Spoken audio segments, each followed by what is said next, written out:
Бүгін мен сіздерге 2018 жылы Америка елінен шыққан Дэдпул 2 киносын қысқаша айтып беретін боламын. Marvel комикстеріне сүйеніп жасалған бұл кинокартинаның бірінші фильмі өте жақсы бағамен назарға ілінген соң, ізін суытпай Дэдпулдың екінші бөлімін шығарады. Атыс шабыс комедия жанрында шыққан бұл туындыны фанаттары өте жоғары бағалап, кассаны жарды десек те болады. Олай болса тездетіп лайк басып, арнаға тіркеліп қойыңыздар, ал біз шолуымызды бастаймыз.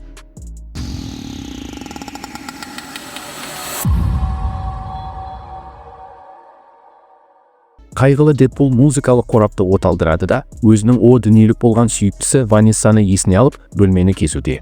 Ол жанармай бөшкелеріне жатып темекі тұтқылын лақтырады және бөлшектерге майдаланып кетеді. Біздің кейіпкер жақында болған оқиғаны есіне алады. Бірнеше ай бойы ол Жапонияда киллер болып жұмыс жасаған. Дэдпул өзінің кезекті құрбанына қоңырау шалып, шабуылға дайындалады. Ол шатырдан тікелей көрші үйге секіреді де, қаптаған оқтарды қабылдайды және бар үстелінің артына құлайды. Ал сосын жауларын өзінің катаналарымен шеберлікпен кесіп өтеді. Дегенмен оған тапаншалар мен жұдырықтары да көмектеседі. Дэдпул көптеген әртүрлі тапсырыстарды орындайды. Зиратта да, би-клубында да және тіпті сүлгіні қару ретінде пайдалана отырып Жапон моншасында да. Алайда біздің кейіпкер өзінің кезекті тапсырысын орындай алмай қалады және оның құрбаны қашып кетіп, бункерге тығылып үлгереді. Дэдпулға зұлымдардың тұтас тобы шабуыл жасайды және ол өзінің жолдасы допиндермен бірге таксиде қашып кетеді. Біздің кейіпкер үйіне Ванессаға оралады. Олар сүйісіп, бір-бірін мерейтоймен құттықтайды. Дэдпул олардың алғашқы кездесулерін еске түсіру үшін сүйіктісіне бойтұмар сыйлайды. Біреу құлыпты мылтықпен бұзып ішке басып кіреді. Дэдпул шақырылмаған қонақтардан табаның көмегімен құтылады, ал сосын іске пышақтарды кірістіреді. Бункерде жасырынған қашқын пайда болады. Дэдпул оған пышақ лақтырады, бірақ дәл тигізе алмайды. Зұлым атып үлгереді. Ванесса еденге құлайды.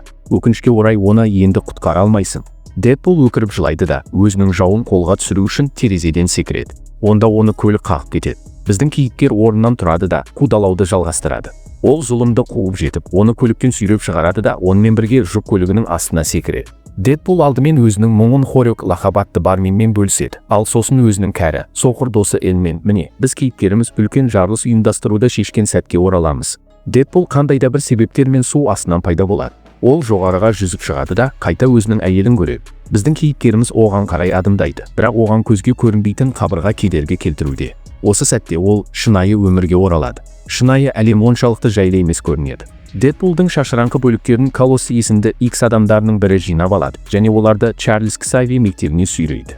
3 күннен соң біздің кейіпкеріміз өзіне келеді және Колосспен әңгімелеседі. Мутант Дэдпулдың X адамдарының командасына қосылуына кеңес береді, бірақ ол мүгедектер арбасымен қашып кетпекші.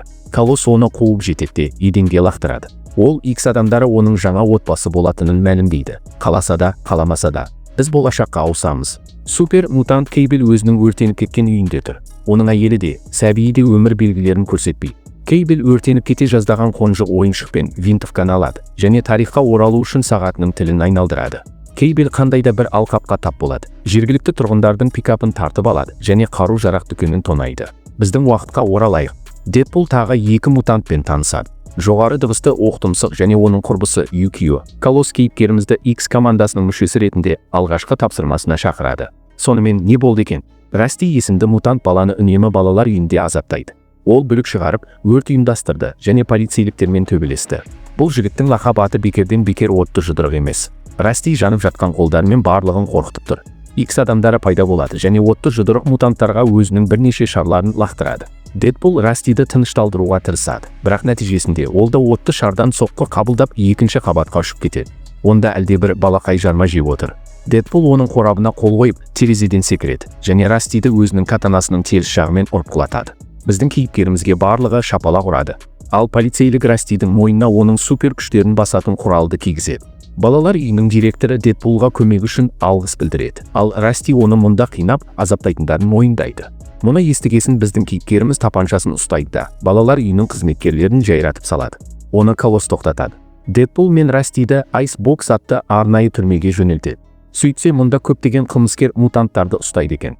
Дэдпулдың жағдайы мүшкіл, өйткені арнайы қарғы оның қалпына келу қабілетін тежейді. Расти түрмеден қашқалы жатқанын және балалар үйінің директорынан барлық қорлаулар үшін кек алғалы жатқанын мойындайды. Кейбл жаңалықтарды қарап отыр және мутант Растидің ұсталып, Айсбоксқа қамалғанын біледі. Белгілі болғандай ол осы балаға бола тарихқа оралыпты. Мутант төсекке қару-жарақ бөлшектерін жайып, қуатты супер зеңбіректі құрастырады.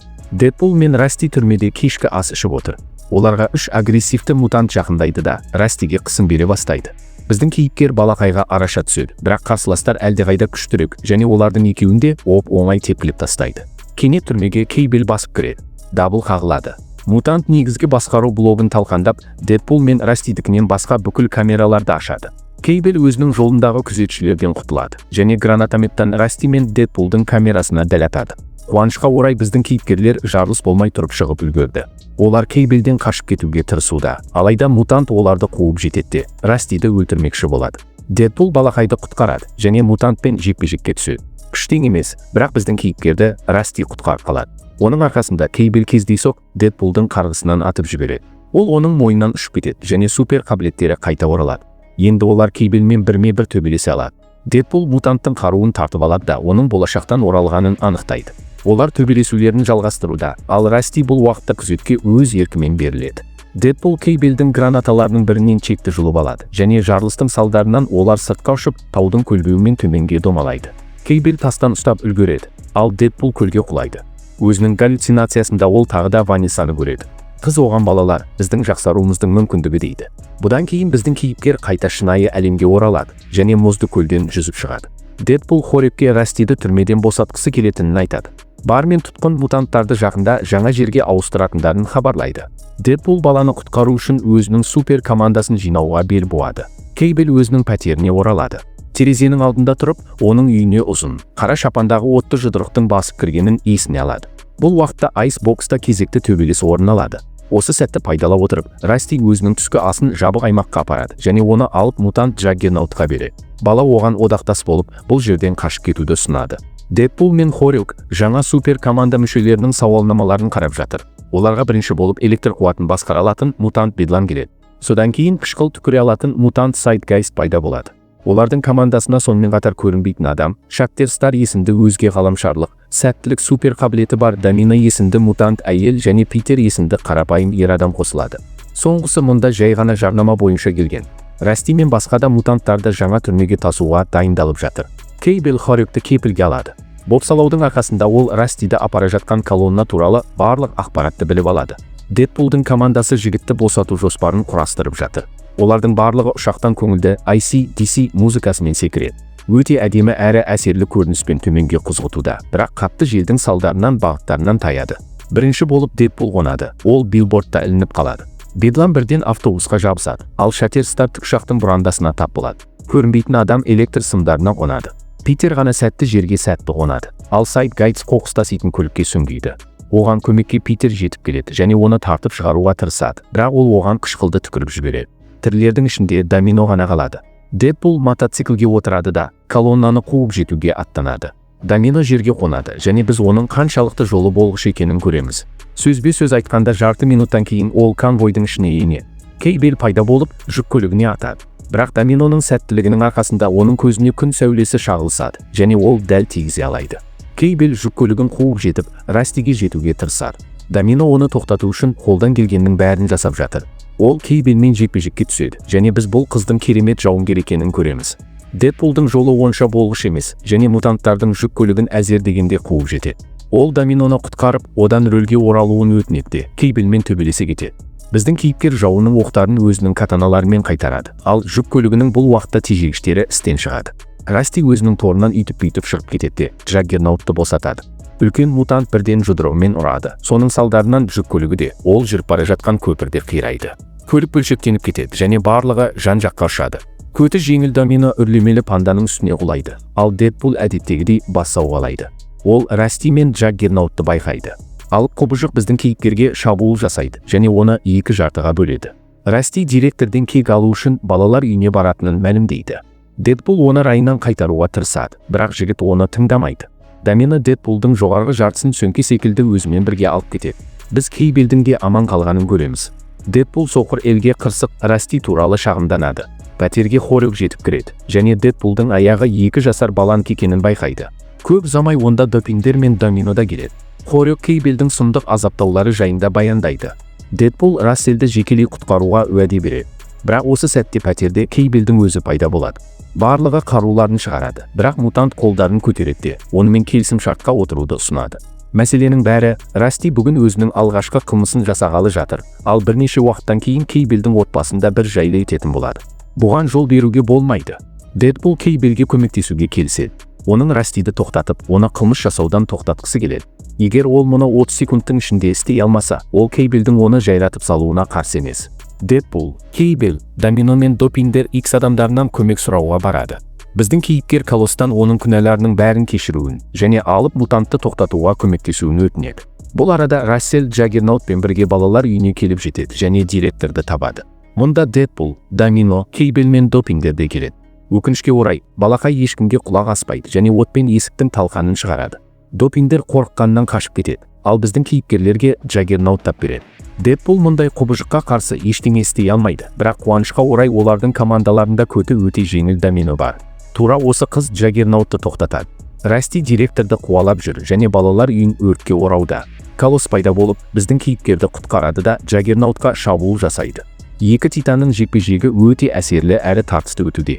Дэдпул Кейбелмен бірге директорды ашулы Растиден құтқаруға кіріседі. Бұл үшін олардың күзетшілерден арылулары керек. Домино балаларды жанып жатқан ғимараттан құтқарады. Оның да қарауылдармен төбелесуіне тура келеді. Бірақ жолы супер болғыш қызға бұл қиындық тудырмайды. Колоссқа көмектесуге құрбысын ертіп, жоғары дыбысты оқтұмсық жетіп келеді. Барлығы бірге олар Джаггернаутты жеңеді.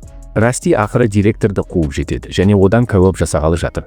Ер адамды қалқанымен от шарынан жауып, Кейбел құтқарып қалады. Расти көзіне көрінгеннің бәрін өртеуін жалғастырады. Дэдпул оны тынышталдыруға тырысуда, бірақ жігіт оған өзінің отты шарын лақтырады.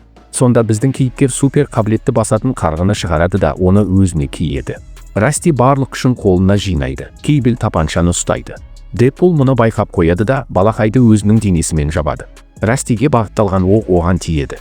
Отты жұдырық біреудің ол үшін өз өмірін құрбан еткеніне таңырқаулы. Кейбел оның қызының ойыншық қонжығы енді күйіп кеткендей көрінбейтінін байқайды. Демек, олар болашақты өзгерте алды. Колосс Дэдпулден тұншықтырғыш қарғыны шешпек болады, бірақ ол бас тартады. Өйткені Ванессаның артынан о дүниеге барғысы келеді. Біздің кейіпкер тағы да өзінің сүйіктісін көреді. Енді ол көзге көрінбейтін қабырғадан өтіп, оны құшағына ала алады. Кейбел ойыншық аюды құшақтайды. Өзінің супер сағатын іске қосады да, олар балалар үйіне келген сәтке оралады. Мутант Дэдпулдың белбеуіне біз фильмнің басында көрген бойтұмарды жасырады. Дәл сол оқиғалар қайталанады, бірақ енді оқ Дэдпулдың бойтұмарына тап болып, ол аман қалады. Барлығы құтқарылды. Расти де, Кейбелдің жақындары да, балалар үйінің директоры барлық мутанттардың тозаққа тап болатындарын айтып айқайлайды.